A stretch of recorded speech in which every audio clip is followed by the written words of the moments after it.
কথায় আছে একটি ছবি হাজার শব্দের সমান। একটি ছবি জটিল ধারণা, ঘটনা বা অনুভূতিকে সরাসরি এবং জোরালোভাবে উপস্থাপন করতে পারে, যা কেবল মৌখিক বর্ণনার মাধ্যমে প্রকাশ করা কঠিন। এটি এমন একটি শক্তিশালী মাধ্যম যা দর্শকদের মনে গভীর প্রভাব ফেলে এবং তাদের চিন্তা জগতে আলোড়ন সৃষ্টি করতে পারে।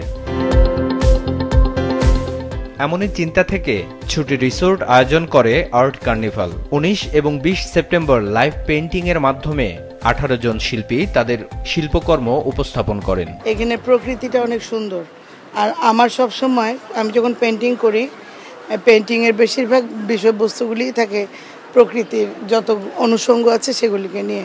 টেক্সচার বেস কাজ, যেটা দৃশ্য হবে কিন্তু বাট খুব রিয়েলিস্টিক কিছু না আর কি, এরকম কিছু। একটা মানুষকে সর্বোচ্চ চিন্তা করার জন্য, সর্বোচ্চ কিছু আবিষ্কার করার জন্য ধ্যানটা জরুরি। কারণ ভিতরে যদি সে মেডিটেশনটা না দিতে পারে তাহলে কোনো কিছুই বের হবে না। তো আমি মেইনলি ধ্যান নিয়ে কাজ করি, মেডিটেশন নিয়ে কাজ করি। আমি আসলে গতানুগতিকতার বাইরে ছবি আঁকি, যেমন রং দিয়ে আমি কখনো ছবি আঁকি না।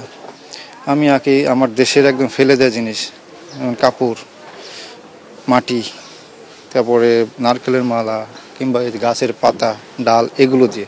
ছবি তো আসলে জীবনের একটা অংশ বা পুরো জীবনই বলা যায়।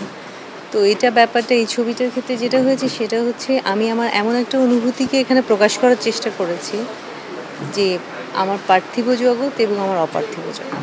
আমার কাজের মধ্যে আসলে যে অনেক ক্ষেত্রে এখানে আপনি কিছুটা দেখতে পাচ্ছেন, এখানে ঘূর্ণির আছে, এখানে কিছু কানেকশনসের প্যাটার্ন আছে।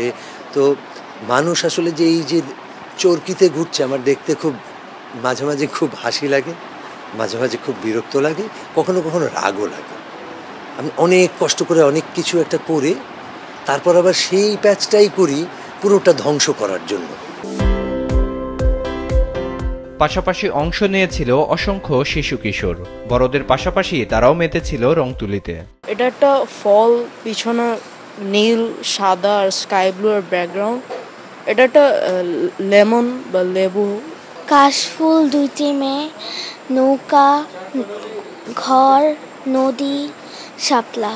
একটা মেয়ে, একটা নৌকা, ঘাস, কাশফুল আর আকাশ আর নদী। এদিকে আয়োজনে অংশ নেয়া আমন্ত্রিত অতিথিরাও জানান উচ্ছ্বাসের কথা। আমার তো ভালো লাগে, আমার তো একটা দীর্ঘদিনের একটা সূত্রতা ছুটির সাথে আছেই, আর সেই জায়গা থেকে এখানে একটা আর্ট ফেস্টিভ্যাল হচ্ছে, ভালো লাগার মতো একটা ব্যাপার।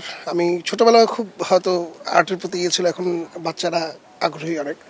আমার বড় মেয়েকে নিয়ে এসেছি, ও ঘুরে ঘুরে দেখছে সব কিছু, আমারও ভালো লাগছে দেখতে। আমি তো আসলে এরকম প্রোগ্রামটা দেখি নাই, আমার কাছে বেশ ভালো লাগছে। আমি ফ্যামিলি নিয়ে এসেছিলাম, আমার মেয়েও সুন্দর একটা আর্ট করলো, সময় দিল, খুব ভালো লাগলো। অনেক পুরনো বন্ধুদের সাথে দেখা হয়ে গেল চারুকলার।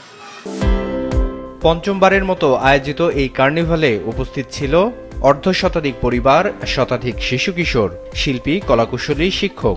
আয়োজকরা জানান প্রতি বছর এমন আয়োজন করবেন তারা।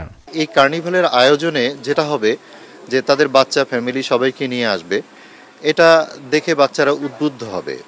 এটা নিঃসন্দেহে একটা মানবিক, একটা সংবেদনশীল প্রোগ্রাম। এই প্রোগ্রামের মধ্য দিয়ে শিশুরা যখন নিজেরাও উদ্বুদ্ধ হবে ছবি আঁকতে, এখানে দেখতে আসবেন, তাদের মধ্যে সেই মানবিকতা গ্রো করবে এবং সমাজের কাছে একটা আশাবাদ জাগাবে। সত্যিকার অর্থে আমরা যারা নগর জীবনে থাকি, আমাদের বাচ্চারা যারা বেড়ে উঠতেছে নগর কেন্দ্রিক, ঘরে বসে হয়তো টেলিভিশন দেখে, সেটার কল্পনা করে, তারপরে নিজে নিজে কাগজে একটা কিছু আঁকাতে চায়, তাদের জন্যই আমাদের হচ্ছে এই আর্ট ফেস্টিভ্যাল। এটা কোনো কম্পিটিশন না। যে সকল বাচ্চারা তাদের নির্মল আনন্দের, তাদের ক্রিয়েটিভ চিন্তা ভাবনাগুলা আপনার চিন্তা করতে থাকে, তাদেরকে শুধু একটা উন্মুক্ত জায়গা দেওয়া যেখানে এসে তারা নিজেদের মতো করে তাদের চিন্তার প্রতিফলনটা ঘটাতে পারে। আমরা যেহেতু পরিবেশ নিয়ে কাজ করি, এনভায়রনমেন্ট ফ্রেন্ডলি রিসোর্ট আমাদেরটা, প্রচুর গাছপালা, ন্যাচারালি গ্রিন, পরিবেশটাকে আমরা প্রমোট করতে চাই। ছবিতে আমরা দেখতে চাই বা রং তুলিতে দেখতে চাই সেই রিফ্লেকশনটা। নর্মালি তো রিসোর্টে আসলে একটা পে করতে হয় বা একটা এক্সট্রা খরচ করতে হয়, আমরা সেটাকেও একদম মিনিমাম একটা খরচ রেখেছি, কিন্তু তাদেরকে ফুল ফ্লেক্সিবিলিটি। 2 দিন ব্যাপী ওনারা এখানে বাচ্চাদের নিয়ে কাজ করেছেন। কালকে যারা আসছিলেন বিকেলে চলে গিয়েছেন এবং আজকে সারাদিন আরও একটা গ্রুপ আসছে এবং এটা সবাই বলেছে যে এটা আপনারা প্রতি বছর করবেন এবং ছুটি আর্ট কার্নিভাল 2025 লেখার অর্থটাই হচ্ছে আমরা এটা কন্টিনিউ করতে চাই। সন্ধ্যায় অনুষ্ঠিত হয় আর্ট কার্নিভালের সমাপনী অনুষ্ঠান, যেখানে শিল্পীদের সাথে সুর মেলায় দর্শকরাও। এ সময় শিশুদের হাতে তুলে দেয়া হয় সার্টিফিকেট ও পুরস্কার।